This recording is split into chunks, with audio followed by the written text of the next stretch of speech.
Hello everyone, आनंद Rathi wealth के quarter one के result आ गए हैं। तो आज हम इसके क्वार्टर वन के रिजल्ट का डिटेल में एनालिसिस करने वाले हैं एंड साथ में इस कंपनी का एक वैल्यूएशन एंड रिस्क एनालिसिस करने की भी कोशिश करेंगे। इस डिस्कशन में आगे बढ़ने से पहले एक बार ये जान लेते हैं कि कंपनी की मैनेजमेंट की तरफ से FY27 के लिए अपने बिजनेस को किस तरह से ग्रोथ करने का गाइडेंस था। फर्स्टली बात कर लेते हैं रेवेन्यू ग्रोथ के पर्सपेक्टिव से। तो FY26 में इनका रेवेन्यू था लगभग 1200 करोड़ रुपए के आसपास में। मैनेजमेंट का गाइडेंस था कि हम लोग FY27 के अंदर अराउंड अराउंड 18 से 19% के आसपास का रेवेन्यू ग्रोथ यहाँ पे टारगेट कर रहे हैं। बात करूं प्रॉफिटेबिलिटी के पर्सपेक्टिव से तो FY26 का प्रॉफिट था लगभग 386 करोड़ रुपए के आसपास में। मैनेजमेंट का गाइडेंस था कि FY27 के अंदर हमारा प्रॉफिट लगभग अराउंड इन 19 से 20% के आसपास से ग्रोथ करेगा। बात करूं एयूएम ग्रोथ के पर्सपेक्टिव से तो इस कंपनी का जो टोटल एयूएम का जो गाइडेंस था FY27 के लिए लगभग 1,20,000 करोड़ रुपए के आसपास का गाइडेंस था।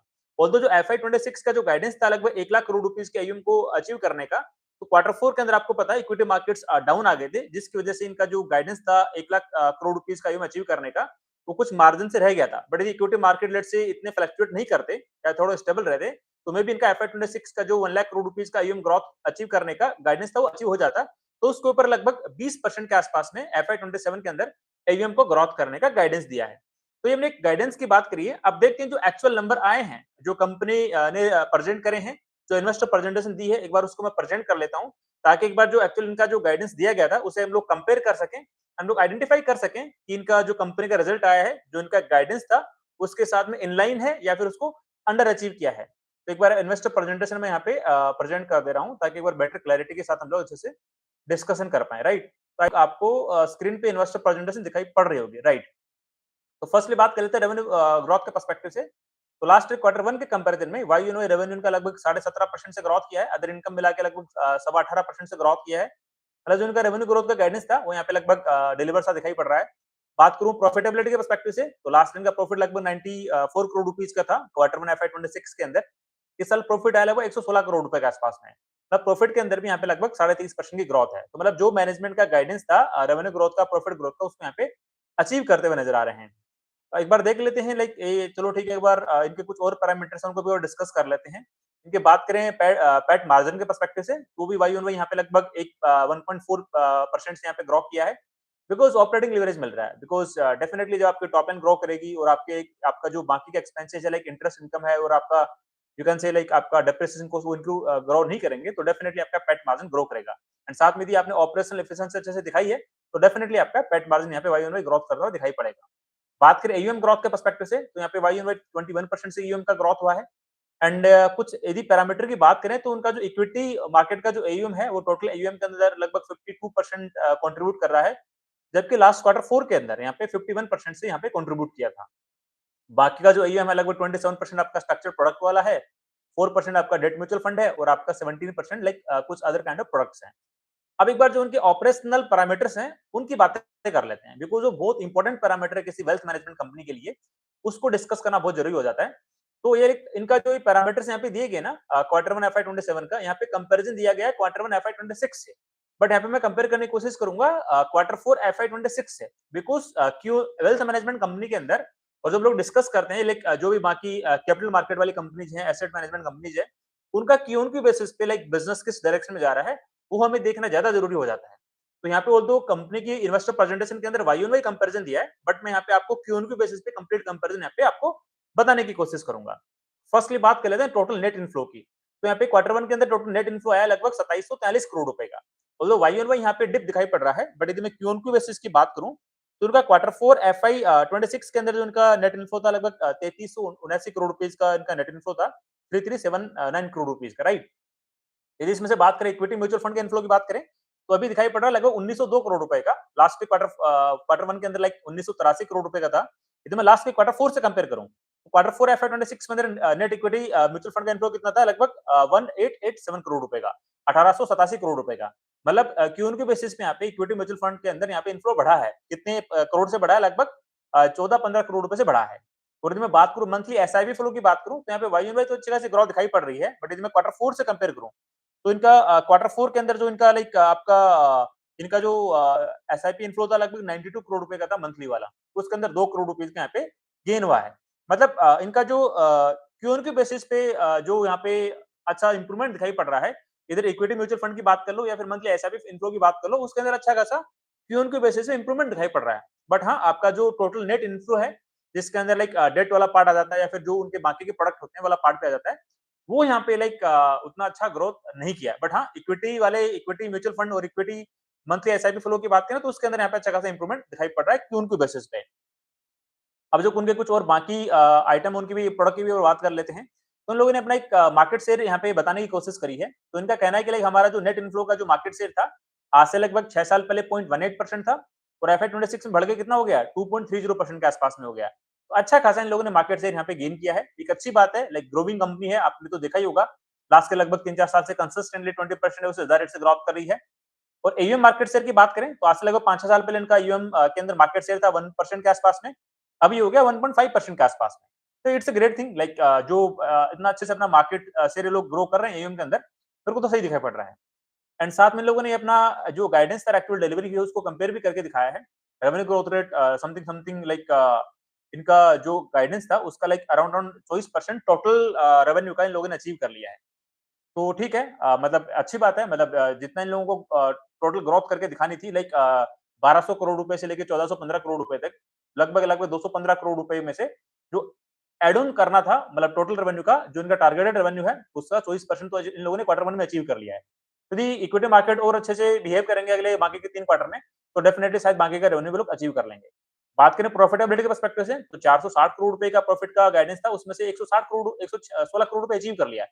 तो डेफिनिटली यहाँ पे 25% का गेन कर लिया इन लोगों ने ऑलरेडी। एयूएम के अंदर 1,20,000 करोड़ का गाइडेंस था, 1,06,000 करोड़ पे आ गए हैं। तो डेफिनिटली जैसे-जैसे इक्विटी मार्केट और अच्छे से परफॉर्म करेंगे तो उनका एयूएम का गाइडेंस भी यहाँ पे अचीव हो जाएगा। अब कुछ और ऑपरेशनल पैरामीटर्स की बात कर लेते हैं। राइट, ये बहुत इंपॉर्टेंट स्लाइड है जिसको हमें डिस्कस करना बहुत जरूरी है। तो एयूएम का तो हमने वैसे ऑलरेडी बात कर ली है। बात करते हैं रिलेशनशिप मैनेजर के बारे में। इनके पास में कितने आरएम्स हैं? तो करंटली इनके आरएम काउंट है 417 क्वार्टर 1 एफआई 27 के अंदर। इसको वाई ऑन वाई कंपेयर नहीं करेंगे, सीधा इसको क्वार्टर 4 से कंपेयर करेंगे। तो क्वार्टर 4 एफआई 26 के अंदर इनका आरएम काउंट था आपका 401, अभी बढ़ के कितना हो गया क्वार्टर 1 एफआई 27 के अंदर 417, मतलब क्यू के बेसिस पे आपने लगभग 16 नए आरएम यहाँ पे जोड़े हैं। और the active number of families की बात कर लें जो उनके क्लाइंट्स हैं, उनकी भी यदि क्यू बेसिस बात करें तो अभी नंबर आया है लाइक 13,941 का। और क्वार्टर 4 में वो नंबर कितना था? 13,395 का। मतलब उसके अंदर भी लगभग इन लोगों ने लगभग 550 फैमिलीज यहाँ पे ऐड करी है, जो उनके क्लाइंट्स की बात कर रहा हूँ। और यदि मैं एयूएम पर आरएम की बात करूं तो अभी करंटली क्वार्टर 1 एफआई 27 में कितना है? 249 करोड़ रुपए के आसपास में। और क्वार्टर 4 में कितना था? क्वार्टर 4 एफआई 26 में, क्वार्टर 4 एफआई 26 में था 226 करोड़ रुपए का।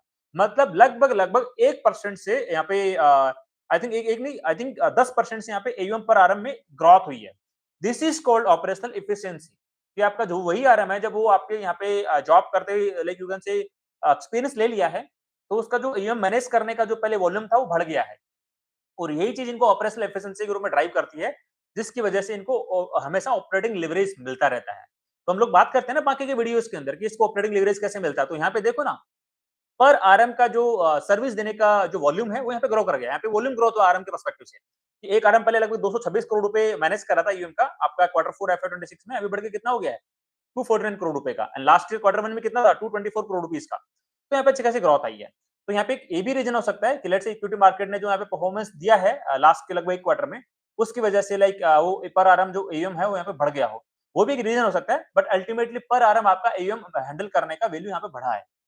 और यदि क्लाइंट पर आरएम की बात कर लें कि एक आरएम कितने क्लाइंट मैनेज करता है, तो एक साल पहले 32 क्लाइंट मैनेज कर रहा था और क्वार्टर 4 में कितने क्लाइंट मैनेज कर रहा था? लगभग 33। अभी भी कितने कर रहा है? 33 के आसपास। तो मतलब इनके जो पर आरएम मतलब जो जितने नंबर ऑफ क्लाइंट्स मैनेज कर रहा है वो लगभग 33 के आसपास में है। तो डेफिनेटली मतलब इसके अंदर जैसे-जैसे एडिशन होगा कि पर आरएम नंबर ऑफ नए क्लाइंट्स को और यहाँ पे मैनेज करने लग जाए, दैट इज ग्रेट। वहां पे भी इनको फिर अच्छा खासा वॉल्यूम ग्रोथ यहाँ पे मिल सकता है। मतलब एग्जिस्टिंग क्लाइंट का भी वो वॉलेट शेयर गेन करो और नए क्लाइंट्स भी वहां पे ऐड कर दो। This is called operational efficiency, एक आरएम के परफॉर्मेंस के अकॉर्डिंग, राइट। अभी तो कुछ और पैरामीटर्स की बात करें जहां पे हम लोग देखने की कोशिश करें तो लाइक आई थिंक इस स्लाइड के अंदर इन लोगों ने मेंशन किया है कि हमारे लाइक जो आरएम का हमारा बकेट साइज है, लाइक हमारे 79% आरएमएस हैं जो 200 करोड़ से ऊपर का एयूएम मैनेज करते हैं। और जो जूनियर आरएम्स हैं वो लाइक उनका भी अलग से बाइफरकेशन है। 100 करोड़ से नीचे वाले I think 9% of total RM है, 100 से 200 करोड़ बीच वाले आपके 12% आरएम है। और आरएम का अट्रिशन का भी इन लोगों ने लाइक अपना नंबर बताया है। लास्ट क्वार्टर 1 के अंदर लाइक 2 आरएम ने यहाँ पे रिजाइन किया था। इस बार क्वार्टर 1 के अंदर लाइक ऐसा कोई आरएम ने रिजाइन नहीं किया है। और यदि मैं बात करूं आपके क्वार्टर 4 के अंदर तो एक आरएम ने रिजाइन किया था। मतलब मतलब FY 27 की जो शुरुआत है, आरएम अट्रिशन के पर्सपेक्टिव से वो अच्छे से हुई है। मतलब एज़ सच कोई आरएम यहाँ पे छोड़ के नहीं जा रहे हैं। जबकि आपको तो ऑलरेडी पता ही होता है कि लाइक जब सैलरी रिवीजन हो जाता है बहुत सारे एम्प्लॉइज़ का मार्च के महीने में, तो जैसे उनको 2-3 सैलरी मिलती है, तो वो लोग अपनी जॉब छोड़ के चले जाते हैं नई कंपनी के अंदर। तो क्वार्टर 1 के अंदर अट्रिशन ज़्यादा होता है। तो मतलब क्वार्टर 1, क्वार्टर 2 के अंदर ज़्यादा होता है और उसके बाद में उतना अट्रिशन नहीं हो पाता है। तो क्वार्टर 1 इनका अच्छा गया है, तो क्वार्टर 1 के अंदर इनका अट्रिशन है ही नहीं, तो एक अच्छी बात है कि आरएम लोग इन पे स्टिक्ड है ऑलरेडी। बाकी कुछ और पर्सनल पैरामीटर की बात कर लें, आई थिंक ये तो हमने वैसे पहले भी कई बार डिस्कस किया है। लाइक इनका 3 तरह के क्लाइंट के टिकट साइज़ वाले हैं। 50 करोड़ से ऊपर वाले, 5 से 50 करोड़ वाले और 50 लाख से 5 करोड़ वाले। और उनका हमेशा टारगेट रहता है कि हम लोग कैसे न कैसे करके जो हमारे बॉटम लाइन वाले क्लाइंट्स हैं उनको लाइक मिड लाइन तक लाएँ और मिड वाले को लाइक टॉप लाइन तक ले जाएँ। तो ठीक है, आप यदि क्लाइंट को मैनेज कर रहे हो तो इसके या तो आप पोर्टफोलियो को ग्रो करा दो या फिर उसका और वॉलेट शेयर आपके पास में ले आओ। तो डेफिनिटली आपका वो जो क्लाइंट है, बॉटम लाइन से मिडल लाइन पे आ जाएगा, मिडल लाइन से आपके टॉप लाइन में जा सकता है। कुछ और ऑपरेशनल पैरामीटर की बात कर लें तो आई थिंक इन लोगों ने एक सर्वे कराया था, उसका डेटा इन लोगों ने दिया है कि लाइक इन लोगों ने कहा है कि हम लोग ने जो एचएनआई कस्टमर है, लगभग 6000 से ज्यादा एचएनआई कस्टमर का हमने सर्वे कराया, तो उसमें टॉप 3 प्रायोरिटीज क्या निकल के आई है एक एचएनआई इन्वेस्टर की। उसको रिस्क एडजस्टेड रिटर्न चाहिए, लोअर रिस्क चाहिए निफ्टी के कंपैरिजन में और क्लाइंट की सर्विस मतलब ऑब्वियसली कस्टमर सर्विस अच्छी वाली चाहिए। तो ठीक है, काइंड ऑफ इनका कहना है कि लाइक जो टॉप 3 प्रायोरिटीज आई हैं around more than 80 like investors की, उसके अंदर ये चीज़ है। तो एक मतलब मेजरली आपको पता है लाइक जो एचएनआई क्लाइंट्स जो होते हैं, उनका टारगेट रहता है भाई मेरे को लोअर रिस्क के अंदर एक बेटर रिटर्न मिल जाए। ठीक है, उसको ये कंपनी यहाँ पे फुलफिल भी कर रही है और उसके यहाँ पे अच्छे से लाइक इन लोगों ने अपना नंबर भी दिया है कि निफ्टी 50 ने लाइक आज से लाइक यदि इन लोगों ने कंपेयर किया आज से लगभग आपका 12 साल पहले का, कि 12 साल के अंदर निफ्टी 50 का जो सीएजी रिटर्न है लगभग यू कैन से 10.90% के आसपास में है। जबकि जो हमारी आनंद राठी वेल्थ लिमिटेड की जो स्ट्रेटजी है, उससे उसको 15.5% का रिटर्न आया है। और निफ्टी के कंपैरिजन में हमारा जो बेटा है, यहाँ पे 0.6 के आसपास मतलब यहाँ पे वोलेटिलिटी फैक्टर की बात करी जा रही है। तो like lower volatility, lower risk और रिटर्न आपके निफ्टी से ज्यादा मतलब लगभग 15.5% के आसपास में लास्ट के 12 साल की बात करें तो। तो ठीक है, लाइक आप इन लोगों ने एक लोअर बीटा रखते हुए निफ्टी को बीट किया है, इट्स अ ग्रेट थिंग। वो भी लगभग आई थिंक 5% के आसपास से बीट किया है, दैट इज ग्रेट थिंग। तो आई थिंक ये सारे नंबर्स हमने वैसे डिस्कस कर लिए। लेट मी चेक कुछ और आपका क्लाइंट लाइक कुछ और इन्फॉर्मेशन यहाँ पे लाइक दी है क्या कंपनी के मैनेजमेंट ने। I think majority of the things हमने कवर कर ली है जो लाइक हमें एक इन्वेस्टर के पर्सपेक्टिव से जाननी चाहिए किसी कंपनी के लिए। यस, आई थिंक हमने कवर कर लिया है। राइट, राइट, राइट, राइट, ठीक है। ये हमने डिस्कस करे आनंद राठी वेल्थ के लाइक क्वार्टर 1 एफआई 27 के रिजल्ट्स हमने उसको डिटेल में डिस्कस किया। हमें सबसे इंपॉर्टेंट यहाँ पे फैक्टर क्या दिखाई पड़े कि मैनेजमेंट का जो गाइडेंस था उसको डेफिनेटली इन लोगों ने अचीव किया है और ऑन द ट्रैक है जो एफआई 27 का जो इनका गाइडेंस है उसको अचीव करने के पर्सपेक्टिव से। एंड साथ में जो उनका एक आरएम का जो अट्रिशन वाला पार्ट था उसको भी उस पे भी यहाँ पे कंट्रोल हुआ है। एंड साथ में जो उनका आरएम वाइज जो ऑपरेशनल एफिशिएंसीज है वो भी यहाँ पे इंप्रूव होती हुई दिखाई पड़ रही है। अब देखो यार लाइक चीजें देखने में तो अच्छी लगती है। अब आपको तो पता ही होगा कि इस कंपनी ने लाइक लास्ट के 2-3 साल के अंदर इस कंपनी के स्टॉक प्राइस ने बहुत अच्छा खासा परफॉर्म किया है। परफॉर्म क्यों किया है? देखो ना, ये कंपनी लास्ट के लगभग मोर देन 3 ईयर से कंसिस्टेंटली 20% है उससे ज्यादा रेट से यहाँ पे बिजनेस को ग्रोथ करती हुई नजर आई है। इसका मतलब क्या है? मतलब ये कंपनी आज से 3 साल पहले लगभग 25 के आसपास के पी रेशियो पे ट्रेड किया करती थी और अभी इस कंपनी का वैल्यूएशन एक्सपांशन हो गया कितना हो गया? 90 के आसपास हो गया। ऐसा क्यों हुआ है? जैसे मैं आपको बारी-बारी से बताता रहता हूँ, पहले बहुत सारे वीडियोज़ के अंदर आपको बताया है, यार मैं हमेशा क्या बात करता हूँ, डबल इंजन ग्रोथ इन्वेस्टिंग की बातें आपके साथ में करता हूँ। डबल इंजन ग्रोथ इन्वेस्टिंग क्या होता है? कि कोई एक ऐसी कंपनी जिसका बिज़नेस कंसिस्टेंटली 20% या उससे ज्यादा रेट से ग्रोथ कर रहा है और अपने बाकी के पीयर्स को भी बीट करते हुए आगे बढ़ रहा है और लेट्स से वो अभी करंटली बहुत ही फॉरवर्ड प्राइस रेशियो एक के पास अवेलेबल है, यू कैन से 20-25 के आसपास के पी रेशियो के आसपास में अवेलेबल है। तो यदि उस कंपनी का बिज़नेस नेक्स्ट 2-3 साल तक कंसिस्टेंटली 20, 25, 30% के आसपास में ग्रोथ करता है, तो उस कंपनी का पी री-रेटिंग होता है, वैल्यूएशन एक्सपांशन होता है। मे बी उस कंपनी का पी 20-25 से बढ़ा के मार्केट उसको हो सकता है 60, 70, 80 का पी रेशियो दे दे, राइट? और वही चीज़ यहाँ पे आनंद राठी वेल्थ में होती हुई दिखाई पड़ रही है। तो हमेशा मैं बारी-बारी से आप लोगों से यही बात करता हूँ कि हमें डबल इंजन ग्रोथ इन्वेस्टिंग पे ज्यादा फोकस करना है। Because double engine growth investing के अंदर आपका जो बिज़नेस परफॉर्म कर रहा है, उसका रिवॉर्ड तो मिलता ही है स्टॉक प्राइस के रूप में, उस कंपनी के मार्केट कैप बढ़ने में। बट वहाँ पे एक वैल्यूएशन एक्सपांशन की अपॉर्चुनिटी भी होती है, कि री-रेटिंग की अपॉर्चुनिटी भी होती है, जो यहाँ पे साफ-साफ आनंद राठी वेल्थ मैनेजमेंट वाले केस के अंदर दिखाई पड़ रही है। तो आई थिंक अब आप लोगों को तो एकदम बिल्कुल एक एग्जांपल मिल के दिमाग में तो क्लिक हो ही गया होगा ना कि यार एक हाई बिजनेस ग्रोथ करने वाली कंपनी जो करंटली बहुत ही you can say lower valuation पे ट्रेड कर रही है और यदि वो कंपनी कंसिस्टेंटली 20, 25, 30, 35% से ग्रोथ करेगी नेक्स्ट 2-3 साल के लिए तो वहां पे पी रेटिंग का अच्छा खासा स्कोप बन जाता है मैं यहाँ पे ऐसा बिल्कुल नहीं बोल रहा कि यदि लेट्स से आपने 20 कंपनियां चूज की, उसमें 20 को 20 के अंदर वैल्यूएशन एक्सपेंशन हो जाएगा, मे बी एक दो में ना हो, अपोजिट ऑफ द मार्केट चला जाए, बट बाकी के जो कंपनीज बचेगी 15 16 17 18 जो भी बचेंगी, उसके अंदर बहुत बड़ी पॉसिबिलिटी बन जाती है आपका वैल्यूएशन एक्सपेंशन होने की। गिवन द कंडीशन वो कंपनी नेक्स्ट 2-3 साल तक कंसिस्टेंटली अपने बिजनेस को 25 30 35 40% से ग्रोथ करा के डिलीवर करे। That is important. यदि बिजनेस की ग्रोथ रेट अच्छी खासी है, पीयर्स को बीट कर पा रहा है, तो डेफिनेटली उस कंपनी का वैल्यूएशन एक्सपेंशन होगा, पी रेटिंग होगा, क्यों नहीं होगा यार? आपने तो यहाँ पे एग्जांपल में देख लिया होगा ना, आनंद राठी वेल्थ वाले केस के अंदर, राइट? अब एक बार बात इस कंपनी का थोड़ा वैल्यूएशन एनालिसिस भी करने की कोशिश कर लेते हैं। तो देखो करंटली कंपनी का मार्केट कैप कितना है? लगभग आई थिंक 34-35 हजार करोड़ रुपए के आसपास में। कंपनी का एक्सपेक्टेड जो प्रॉफिट का अमाउंट है FY 27 का जो गाइडेंस दिया कितना आई थिंक 460 करोड़ रुपए के आसपास में है। लाइक रेवेन्यू की ग्रोथ रेट भी 18 से 19% के आसपास में इन लोगों ने अचीव करने का गाइडेंस दिया है। तो आप ये देखो, यदि मैं इस कंपनी का फॉरवर्ड पी रेशियो निकालूं, तो लाइक मेरे को इसका जो करंट मार्केट कैप है उसके अंदर फॉरवर्ड पैट का डिवाइड करना पड़ेगा। मतलब 35,000 करोड़ रुपए के अंदर यदि मैं 460 करोड़ रुपए का डिवाइड करता हूं, तो इनका फॉरवर्ड पी रेशियो निकल के आता है 75 के आसपास का। बिजनेस की ग्रोथ रेट कितनी है? लगभग 18-19% के आसपास में। तो यदि मैं इस कंपनी का फॉरवर्ड पैग रेशियो कैलकुलेट करना चाहूं तो कितना आएगा? 75 बटे में 18 या 19 का डिवाइड करूंगा, तो आपका फॉरवर्ड पैग रेशियो आएगा लगभग 4 के आसपास में। मतलब आनंद राठी लिमिटेड एक वेल्थ लिमिटेड एक ऐसी कंपनी है जो यहाँ पे अपने बिजनेस को लगभग 19-20% के आसपास में ग्रोथ करा रही है, और करंटली इस कंपनी का स्टॉक यहाँ पे लगभग 4 के फॉरवर्ड पैग रेशियो पे ट्रेड करता हुआ दिखाई पड़ रहा है। मतलब मेरे को यहाँ पे डील बहुत ही एक्सपेंसिव नजर आ रही है। मैं तो हमेशा आपके साथ में क्या बातें करता हूँ कि हमें वो कंपनीज को पिक करना है जिनका बिजनेस की ग्रोथ रेट 25-30-35% की हो, करंटली फॉरवर्ड पैग रेशियो लगभग 1 के आसपास है, उससे कम हो, तो मैं भी जब वापस बुल मार्केट आएगा, उसका वैल्यूएशन एक्सपेंशन होगा, तो उसका फॉरवर्ड पैग रेशियो में भी लगभग 2 के आसपास चला जाएगा, 2.5 के आसपास चला जाएगा। तो मे बी उस कंपनी की मार्केट कैप यू कैन से लगभग नेक्स्ट 2-3 साल के अंदर 3 से 4 गुना बनने की पॉसिबिलिटी बनती है। बट आनंद राठी वेल्थ को तो मार्केट ने इतना ज्यादा रेटिंग दिया कि इसका यू कैन से फॉरवर्ड पैग रेशियो 4 के आसपास पहुंचा दिया। मतलब आप ये देखो ना, लास्ट के 3 साल के अंदर उसका फॉरवर्ड पैग रेशियो 1 से बढ़ के 4 के आसपास, मतलब 4x का मल्टीपल आपका यू कैन से वैल्यूएशन एक्सपेंशन से आया है। और यदि 25% के आसपास में बिजनेस की ग्रोथ डिलीवर करा, तो लास्ट के 3 साल में इसका धंधा डबल हो गया। तो मोटा-मोटी लगभग 8 से 9 गुना के आसपास में इस कंपनी की मार्केट कैप बन गई है लास्ट के 3 साल के अंदर। This is called double engine growth investing, जो मैं बारी-बारी से आप लोगों को कहता रहता हूँ। तो एक बहुत ही सटीक और बढ़िया एग्जांपल है क्वार्टर वन FY 27 का जो सबसे पहला रिजल्ट मैं आपके साथ में कवर कर रहा हूँ, तो ऐसी कंपनी का कवर कर रहा हूँ जहाँ पे डबल इंजन ग्रोथ इन्वेस्टिंग का बहुत सटीक एग्जांपल यहाँ पे मिलता हुआ दिखाई पड़ रहा है। तो आप लोग इस चीज को मिस मत कर देना। बहुत सारी कंपनीज हमने ऐसी डिस्कस करी है जिनका धंधे की ग्रोथ रेट 25-30-35-40% की है, और उनका करंटली फॉरवर्ड पैग रेशियो 1 के आसपास में है, उससे भी कम दिखाई पड़ रहा है। उन अपॉर्चुनिटीज को फिर से एक बार अपनी वॉच लिस्ट का पार्ट बना के उनको रिव्यू कर लेना। उन अपॉर्चुनिटीज को मिस करने की कोशिश मत करना। अदरवाइज देयर इज पॉसिबिलिटी जो आनंद राठी वेल्थ के साथ में जो लास्ट के 3 साल में हुआ है, उसी तरह का यू कैन से like valuation expansion P rating में भी उन बाकी कंपनीज के साथ में भी हो सकता है। यहाँ पे मैं कोई गारंटी नहीं दे रहा हूँ कि होगा ही होगा, बट हाँ, जो जिस तरह से यू कैन से इक्विटी मार्केट का जो एक फ्रेमवर्क रहता है कि वहां पे अच्छे खासे वैल्यूएशन एक्सपेंशन को रिवॉर्ड उन कंपनीज को किया जाता है जहां पे कंसिस्टेंटली 25-30-35-40% की बिजनेस ग्रोथ की डिलीवरी हो। बहुत सारे एग्जांपल हमने पुराने टाइम में भी डिस्कस किए हैं, और आज मैंने तो लेटेस्ट एक नया एग्जांपल इसके रिजल्ट आज ही आए हैं, वो भी डिस्कस करके आपको यहाँ पे बताने की कोशिश करी है। अब इस कंपनी का एक थोड़ा रिस्क एनालिसिस भी करने की कोशिश करते हैं। तो सबसे बड़ा रिस्क इस कंपनी का क्या है? सबसे बड़ा रिस्क यही है कि यदि किसी क्वार्टर के अंदर या फिर कंसिस्टेंट 1-2 क्वार्टर के अंदर यदि ये कंपनी अपना जो इनका गाइडेंस है उसको अचीव नहीं कर पाती है, उस केस के अंदर मार्केट यहाँ पे पीई रेटिंग भी कर सकता है।